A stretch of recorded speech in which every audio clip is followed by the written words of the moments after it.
तेज रफ्तार ट्रक ने ली युवक की जान, आक्रोशित लोगों ने किया चक्का जाम। नमस्कार, इंडिया न्यूज दर्पण में आपका स्वागत है। जिला मुख्यालय के समीप विजय बंधु फिलिंग स्टेशन के सामने एक दर्दनाक सड़क हादसे में 20 वर्षीय युवक की मौके पर ही मौत हो गई।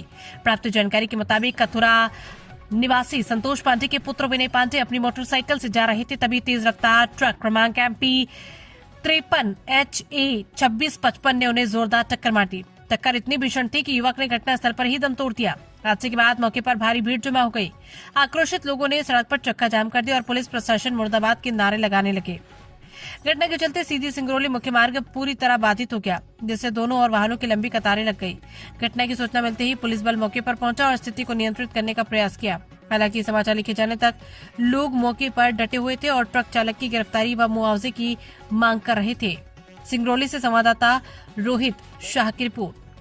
पर तो लंबा पैसा देकर के लोग पोस्टिंग कराते हैं, लंबा पैसा देकर के वही अधिकारी नहीं आना चाहता है। अभी नो एंट्री का वक्त है और ऐसे में यातायात प्रभारी ने छोड़ भी दिया। अब देखिए, दुखद इस बात का है कि जो यहाँ अधिकारी आए हैं वही तो यहाँ पर कंपनियों में घर बना करके मुआवजा ले रहे हैं। मुआवजा लेकर के वो तो घर बनाए हैं, कंपनियों के हित में वो काम कर रहे हैं। और दुर्भाग्य इस बात का है कि नो एंट्री में कैसे गाड़ी आई, इसका दोषी हो उसको तुरंत सस्पेंड करना चाहिए। विधायक भी नहीं आए। देखिए, विधायक जी, सांसद जी, यहाँ के जो जनप्रतिनिधि हैं वो किसी भी संवेदना के बाद में जाते हैं। जब घटना घट जाती है, माहौल ठंडा हो जाता है, इसके बाद घर में श्रद्धांजलि देने जाएंगे और सोशल मीडिया में पोस्ट करेंगे कि फलाने परिवार के यहाँ जाकर के दुख व्यक्त किया। अभी दुख व्यक्त करने का है। सरकार की ओर से क्या काम कर रहे हैं? आदमी की कीमत 5-6 लाख नहीं होनी चाहिए।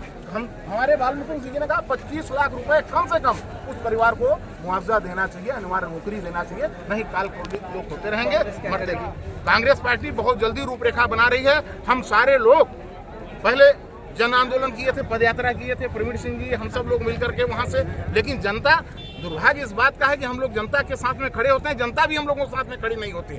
आप देख रहे होंगे सारी की सारी सीटें यहाँ भारतीय जनता पार्टी की हैं। सांसद, विधायक, जब कांग्रेस पार्टी को लोग नोटिस नहीं करते हैं, कांग्रेस पार्टी ने कहा था कि हम काम करेंगे। आज आप देखिए, देश में, प्रदेश में भ्रष्टाचार मचा हुआ है, हर स्तर पर भ्रष्टाचार है। जिलाध्यक्ष तो दिखते नहीं सड़क पर, नेतृत्व ही आपका गड़बड़ है। देखिए, जिलाध्यक्ष नहीं थे, जिलाध्यक्ष के बारे में पार्टी के लोग हम लोग आए हुए हैं, जिलाध्यक्ष जी नहीं दिखता करना है ना हम लोग, लेकिन कांग्रेस पार्टी पूरी मुस्तैदी के साथ खड़ी है। हम सारे लोग आए हैं और हम लोग जनता के साथ खड़े हैं। आपके माध्यम से मैं बताना चाहता हूं, बहुत जल्दी 15 दिन के अंदर हम लोग विशाल जन आंदोलन करेंगे रोड एक्सीडेंट के खिलाफ और चक्का जाम भी करेंगे, जन समूह के साथ करेंगे। हमारी यात्रा उन्हें बंद कर दिया। अब आगे क्या रणनीति है, क्या करेंगे, कैसे चीजों को संभालेंगे आप लोग? भारतीय जनता पार्टी की जो सरकार है वो लाशों का सौदागर बन चुकी है और ये बेहद दुखद और निंदनीय है। एक जो हमारी देसी कहावत है कि घर का लड़का गोही चाटे मामा खाया मावट, वही स्थिति सिंगरौली की बनी हुई है। DMF का करोड़ों का फंड अन्यत्र जिलों में जा रहा है। प्रभारी मंत्री आकर के, दूसरे जिलों से सांसद आकर के यहाँ के DMF का फंड ले जा करके अपने क्षेत्र का विकास कर रहे हैं और हमारे क्षेत्र के जो विधायक हैं, हमारे क्षेत्र के जो माननीय हैं, केवल उनकी चमचागिरी करने में लगे रहते हैं। आप भारतीय जनता पार्टी का चुनावी एजेंडा उठा करके देखिए, उस एजेंडे में ये साफ लिखा हुआ है कि जैसे ही हमारी सरकार बनेगी हम बाईपास सड़क देंगे। यदि बाईपास सड़क होती तो मुझे लगता है ये हादसा न होता, आज एक घर का चिराग न बुझता। प्रतिदिन, हर दूसरे दिन औसतन साल भर में 400 लोग जिले में सड़क हादसे से मर रहे हैं। औसतन हर दूसरे दिन एक व्यक्ति सिंगरौली जिले का खत्म हो रहा है। आज किसी पंडित जी के घर का चिराग बुझा है, कल किसी साहू जी के बुझेगा, परसों किसी ठाकुर साहब के बुझेगा, नंबर सबका आएगा। यदि यही स्थिति रही, यदि यहाँ के लोग सचेत नहीं हुए, यदि यहाँ के लोग सड़कों पर आकर के अपनी लड़ाई नहीं लड़े सरकार से, तो निश्चित तौर पर ये दलाली, ये भ्रष्टाचार, ये विधायक, ये सांसद और ये जो यहाँ के अधिकारी हैं वो करते रहेंगे और सिंगरौली वासियों को कुछ नहीं मिलेगा।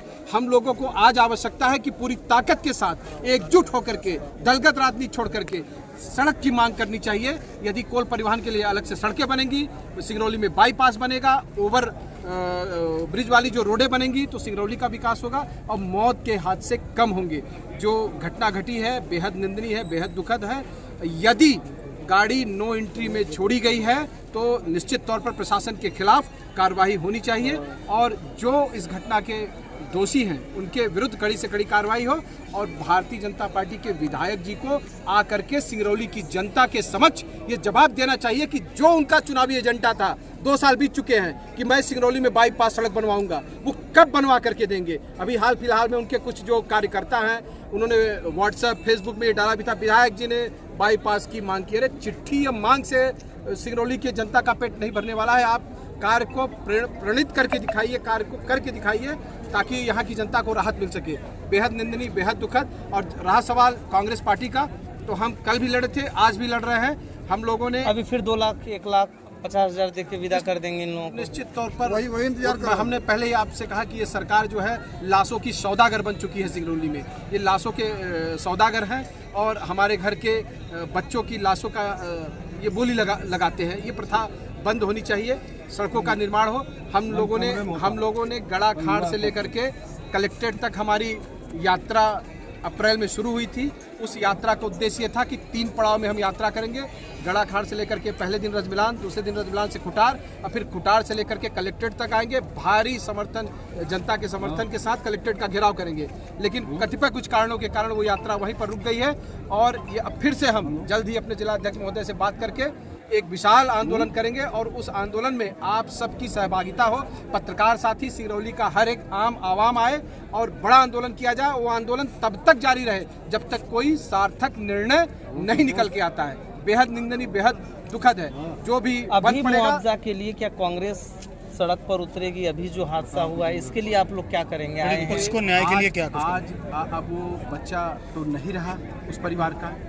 अब हम लोग यही चाहेंगे कि शासन, प्रशासन, सरकार उस बच्चे के पीड़ित परिवार को, उनके पिता, चूँकि एक बेटा था, आखिरी उस घर का एक चिराग था, बुझ चुका है। बड़ी उम्मीद रही होगी कि बड़ा हुआ है, नौकरी करेगा, माँ बाप का पालन पोषण करेगा, बुढ़ापे का लाठी का सहारा छिन गया है। तो सरकार उस बूढ़े माँ बाप के लाठी का सहारा बने, अधिक से अधिक उनको राहत राशि दे ताकि उस बच्चे की आत्मा को तो हम ला नहीं सकते, लेकिन उस परिवार को एक संतावना, संवेदना मिल सके। ये आप सबके माध्यम से, मीडिया के माध्यम से हम लोग प्रशासन से मांग करते हैं। इसीलिए हम लोग आए हुए हैं। हमारे सेवा दल के मुख्य संगठक आदरणीय रुपेश पांडे जी और संगठन प्रभारी आदरणीय बालमुकुंद सिंह परिहार जी, हमारे लखनलाल शाह जी और भी हमारे कांग्रेस पार्टी के युवा साथी, तमाम नेता यहाँ पर उपस्थित हैं।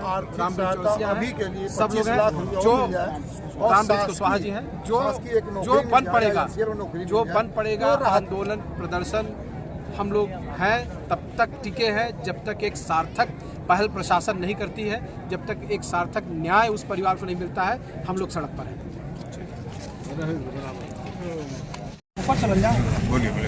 सुभाष जी, आए दिन सिंगरौली में सड़क हादसे हो रहे हैं, कई मासूमों की दर्दनाक मौत हो रही है। क्या कुछ कहेंगे? क्या प्रशासन की लचर व्यवस्था या यातायात की व्यवस्था, क्या कुछ कहेंगे? दुखद घटना है और विधानसभा देवसर कथुरा निवासी हैं। अभी परिवार के साथ हम संवेदना व्यक्त करने के लिए आए हैं। ऐसी स्थिति में परिवार के साथ है। अभी घटना तो बहुत दुखद है। चाहे व्यवस्थाओं की बात कर रहे हैं, उस पर हम ये बैठ कर बात करने के लायक है, क्योंकि हर महीने हम लोग की बैठकें होती हैं जिसमें हमारे प्रभारी मंत्री, सभी प्रशासन के स्तर, हमारे सभी जनप्रतिनिधि बात करते हैं। अब इस घटना स्तर पर हम क्या बात करें अभी, क्योंकि बहुत जिस तरह घटना है, इस घटना को देखते हुए हम व्यक्त नहीं कर पा रहे हैं अपनी चीज़ों को। बीते 2 दिन पहले परसौना में एक पाल की दर्दनाक मौत हो जाती है। आज जो है कि एक कथुरा निवासी पांडे जी की दर्दनाक मौत हो जाती है।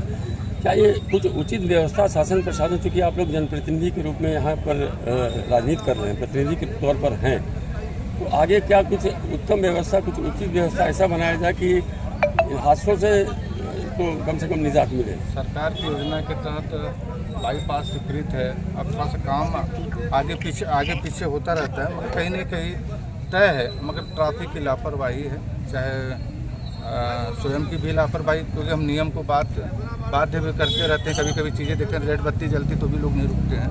मगर कहीं न कहीं चीज़ें अभी तो हम इस व्यवस्था की बात नहीं करेंगे। हम उस परिवार के साथ अभी माया है। 9 इंची में लगातार गाड़ियाँ धकाधक चल रही हैं, 9 इंची में लगातार धकाधक गाड़ियाँ चल रही हैं। क्या है यातायात की व्यवस्था?